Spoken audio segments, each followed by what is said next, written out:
प्यारे स्टूडेंट, स्वागत है आप सभी का अपना चैनल न्यू क्लासेस में। आज का वीडियो क्लास 11 के स्टूडेंट के लिए काफ़ी इंपॉर्टेंट होने वाला है और आज मैं आप लोगों को इकोनॉमिक्स यानी कि अर्थशास्त्र का जो चैप्टर 1 है परिचय, इसके जितने सारे इंपॉर्टेंट क्वेश्चन है, सारे प्रश्नों को आज मैं इस वीडियो में आप लोगों को बताऊँगा। बस वीडियो को अंत तक देखिएगा। और काफ़ी सारे स्टूडेंट का कमेंट था कि सर चैप्टर वाइज हम लोगों को क्वेश्चन करा दीजिए, क्योंकि 3 दिन के बाद में हम लोगों का एग्ज़ाम है। तो देखिए, मैंने पहले बहुत सारा वीडियो अपलोड कर दिया है। अगर आप लोग नहीं देखे हैं तो मेरे चैनल के प्लेलिस्ट में जा कर के देख लीजिए।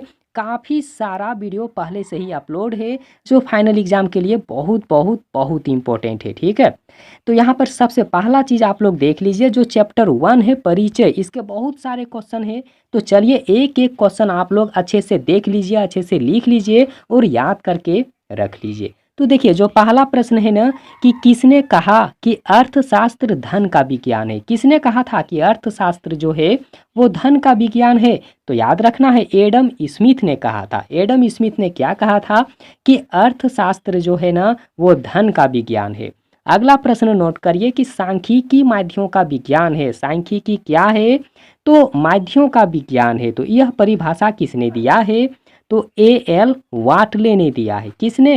ए.एल. बाटले ने दिया है। आगे देखिए, जो अगला प्रश्न है कि अर्थशास्त्र की दुर्लभता, अर्थशास्त्र की दुर्लभता संबंधी परिभाषा के प्रतिपादक कौन है? तो रॉबिन्स, इनके जो है रॉबिन्स होगा। ठीक है, अर्थशास्त्र की दुर्लभता संबंधी परिभाषा किसने दिया था? तो रॉबिन्स ने दिया है। अगला प्रश्न नोट करिए कि सांख्यिकी का पिता किसे कहा जाता है? तो गोटफ्राइड आकेनवाल को कहा जाता है। काफ़ी इंपॉर्टेंट है। और यहाँ पर अगला प्रश्न आप लोग नोट करिए कि सांख्यिकी शब्द का प्रयोग किया जाता है। तो कहाँ पर किया जाता है? तो याद रखना है, एक वचन में और बहुवचन में। सांख्यिकी शब्द का प्रयोग होता है कहाँ कहाँ होता है? तो एक वचन में और बहुवचन में। काफ़ी इंपॉर्टेंट है, याद करके आप लोग रख लें। आगे देखिए कि सांख्यिकी का प्रयोग किया जाता है कहाँ कहाँ होता है? तो याद रखना है, व्यवसायियों द्वारा होता है, वैज्ञानिकों द्वारा होता है, अर्थशास्त्रियों द्वारा होता है। मतलब इनमें से सभी के लिए होता है सांख्यिकी का प्रयोग। ठीक है, आगे यहाँ पर आप लोग नोट करिए। अगला जो है कि प्रोफेसर पीसी, यहाँ पर क्या है कि प्रोफेसर पीसी महालानोबिस कौन है? याद रखना है आप लोगों को कि प्रोफेसर पीसी महालानोबिस आखिर कौन थे, कौन है? तो याद रखना है, एक अर्थशास्त्री हैं। कौन है? एक अर्थशास्त्री हैं।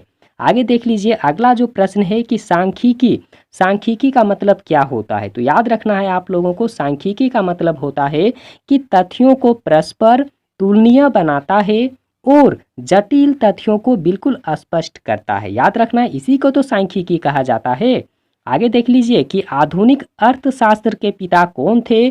तो एडम स्मिथ थे। कौन थे? एडम स्मिथ थे। आगे देखिए, अगला जो प्रश्न है कि अर्थशास्त्र एक आदर्श विज्ञान है, यह किसका कथन है? तो याद रखना है, यह जो है ना पीगू का कथन है। किसका? पीगू का। पीगू आखिर क्या कहा था? तो याद रखना है कि अर्थशास्त्र जो है ना एक आदर्श विज्ञान है। तो पीगू का कथन है। आगे नोट करिए कि सांख्यिकी से आशय है, सांख्यिकी से आशय है अथवा सांख्यिकी लागू होती है तो कहाँ पर? केवल समांक और केवल सांख्यिकी विधियों पर होता है। आगे देखिए, अगला जो है ना कि अर्थशास्त्र विज्ञान एवं कला दोनों है। अर्थशास्त्र क्या है? तो विज्ञान भी है और कला भी है। तो यह किसका कथन है? तो मार्शल का कथन है। अगला प्रश्न देखिए कि अर्थशास्त्र की आधुनिक परिभाषा को किस नाम से पुकारा जाता है? तो उसे विकास केंद्रित कहा जाता है। ठीक है, आगे देख लीजिए कि प्रश्नावली का प्रयोग किया जाता है तो सर्वेक्षण में होता है। आगे देख लीजिए, वेल्थ ऑफ नेशंस पुस्तक के लेखक कौन थे? तो एडम स्मिथ होगा। आगे देखिए, अगला जो है कि अर्थशास्त्र अध्ययन करता है, अर्थशास्त्र अध्ययन करता है आर्थिक क्रियाओं का। अगला प्रश्न देख लीजिए कि सांख्यिकी को अंग्रेजी में स्टैटिस्टिक्स कहते हैं तो जिसकी उत्पत्ति जर्मन भाषा के निम्नांकित शब्दों में से हुई है। मतलब कौन शब्द से हुआ है? जर्मन भाषा से। तो देखिए, इसका जो होगा ना स्टैटिस्टिक होगा। क्या होगा? स्टैटिस्टिक होगा। ठीक है, यहाँ पर देख लीजिए स्टैटिस्टिक इसका राइट है। आप लोग देख लीजिए अच्छे से पढ़ लीजिए। और यहाँ पर अगला देख लीजिए कि निम्न में आर्थिक क्रिया की शाखा कौन सी होती है? तो समष्टि अर्थशास्त्र होता है और व्यष्टि अर्थशास्त्र होता है। आगे देख लीजिए कि एडम स्मिथ की वेल्थ ऑफ नेशंस कब प्रकाशित हुआ है? तो 1776 में प्रकाशित हुआ था। आगे देख लीजिए अगला जो है कि निम्न में कौन सी आर्थिक क्रिया है? तो याद रखना है आर्थिक क्रिया का बात हो रहा है कि आर्थिक क्रिया कौन कौन सा है। तो यहाँ पर देखिए आर्थिक क्रिया यहाँ पर उपभोग भी होगा, वितरण भी होगा, उत्पादन भी होगा, मतलब इनमें से सब होगा इसका राइट आंसर।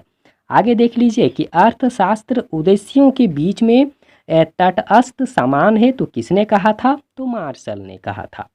अर्थशास्त्र सीमित साधनों का विज्ञान है, यह किसका कथन है? तो रॉबिन्स का कथन है। आगे देख लीजिए अगला जो प्रश्न है कि अर्थशास्त्र कल्याण संबंधी परिभाषा किस अर्थशास्त्री द्वारा दिया गया था? तो मार्शल के द्वारा दिया गया था। तो यह था आप लोगों के लिए बिल्कुल भी इम्पोर्टेंट क्वेश्चन, और इसके बाद में भी काफ़ी सारा वीडियो आप लोगों के लिए अपलोड होने वाला है।